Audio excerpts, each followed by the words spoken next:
Number 266 ہے اور اس آیت مبارکہ میں بہترین مثال دی جا رہی ہے۔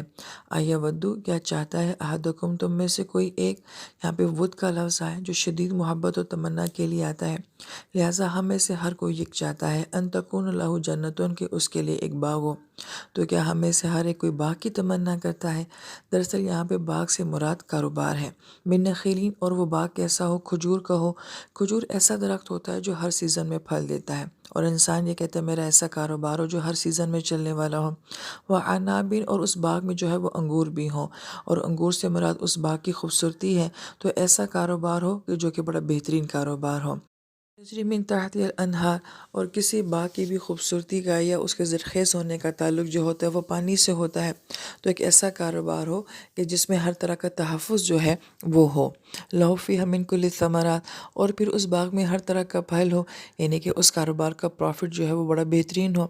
لیکن پھر فرمایا وَأَصَابَهُ الْكِبَرُ، ایسا خوبصورت اور بہترین باغ جس کے پاس ہوگا یا ایسا سیٹلڈ کاروبار جس کے پاس ہوگا، لیکن اس شخص کو اگر بڑھاپا آ جاتا ہے، وَلَهُ ذُرِّيَّةٌ ضَعْفَاء، اور اس کی اولاد تو ہے مگر وہ چھوٹی اولاد ہے یا کمزور اولاد ہے، تو ایک باغ کو چلانے کے لیے ظاہری بات ہے آپ کے پاس انفرادی طاقت بھی ہونی چاہیے۔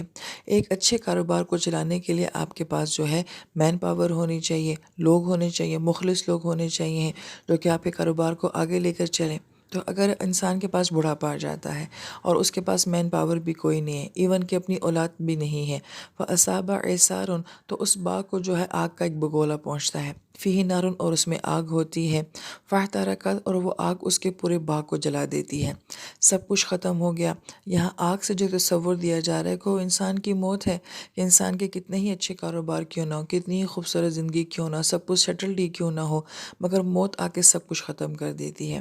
کذالک یبین اللہ لکم الآیات، اللہ تعالیٰ تمہارے سامنے اپنی آیات کو کھول کھول کے بیان کرتے ہیں، لعلکم، امید ہے کہ ہو سکتا ہے کہ تم تتفکرون، غور و فکر کرو کہ اللہ تعالیٰ یہ کیا مثالیں دے رہے ہیں۔ یہ جو اللہ تعالیٰ ہمیں باغ سناتے ہیں، کیا ہمیشہ اس سے باغ ہی مراد ہوتا ہے، اس سے تفریح ہی مراد ہوتی ہے، یا ان مثالوں کے اندر کچھ اور ہے جو اللہ تعالیٰ ہمیں سمجھانا چاہتے ہیں؟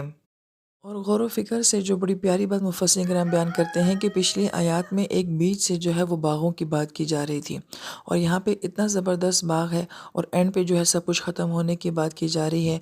لہٰذا کچھ لوگ ایسے ہوتے ہیں جو تھوڑا جیتے ہیں مگر زندگی میں بہت کچھ کر کے چلے جاتے ہیں، کچھ لوگ ایسے ہوتے ہیں جن کے پاس وسائل بھی ہوتے ہیں، زندگی بھی ہوتی ہے، مگر وہ زندگی میں کچھ کر نہیں پاتے ہیں۔